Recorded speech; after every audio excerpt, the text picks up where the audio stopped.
लोगों के लिखे हुए हैं।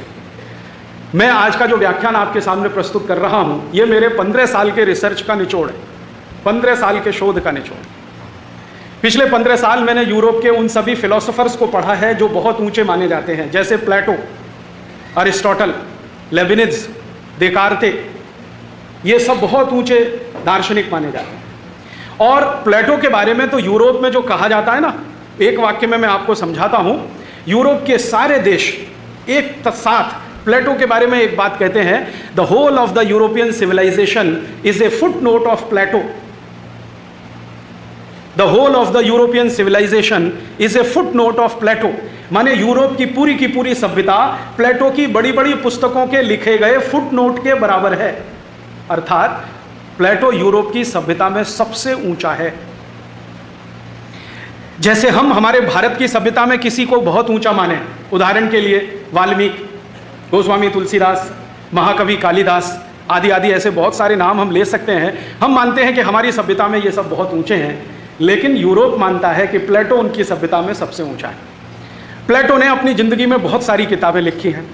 उनमें से 2 किताबें सारी दुनिया में चर्चित हैं।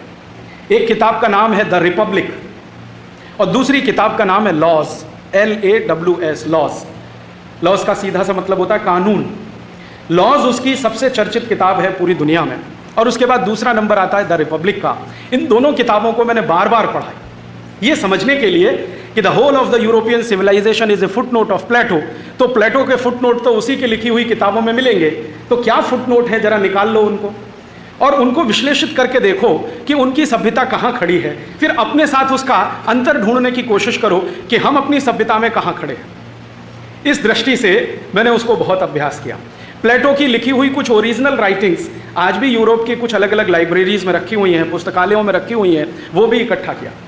प्लेटो का एक बहुत परम शिष्य था अरस्तु, जिसको हम सब अरिस्टोटल कहते हैं। अरिस्टोटल ने यूरोपियन सभ्यता और संस्कृति पर जो कुछ लिखा है वो इकट्ठा किया, वो भी पढ़ा। फिर जो आधुनिक यूरोपियन फिलोसोफर्स माने जाते हैं, रूसो, आज का सबसे बड़ा फिलोसोफर यूरोप में है रूसो। रूसो को बार बार पढ़ा, लेबिनिज को पढ़ा, देकार्ते को पढ़ा, और उनके 20 फिलोसोफर्स जिनकी लिस्ट है उनके बारे में पढ़ा। उनकी लिखी हुई किताबों में से कुछ नोट्स निकाले, उनके द्वारा लिखे गए जो मूल दस्तावेज हैं उनको देखा, उनको पढ़ा। फिर यूरोप के इतिहासकारों को भी पढ़ा।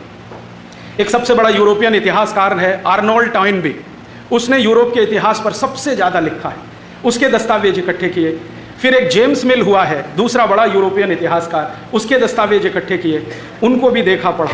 कुल मिलाकर लगभग 50,000 दस्तावेज जब मैंने देखे, पढ़े, सुना, सीखा, समझा लगभग 15 साल में, तब मुझे समझ में आया कि ये यूरोपीय सभ्यता क्या है, इनकी संस्कृति क्या है।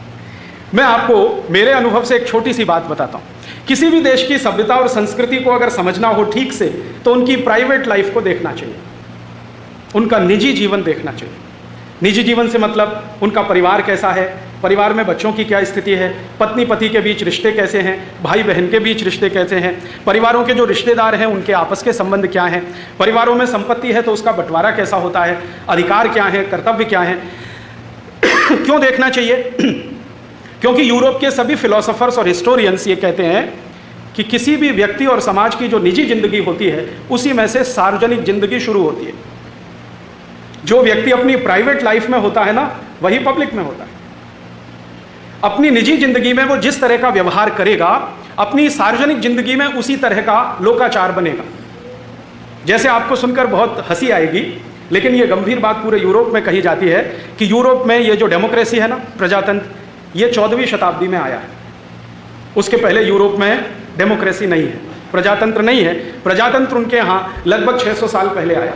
ये जो डेमोक्रेसी है, इसको जब लाया गया तो इसके बारे में सबसे ज़्यादा किताबें लिखी गई हैं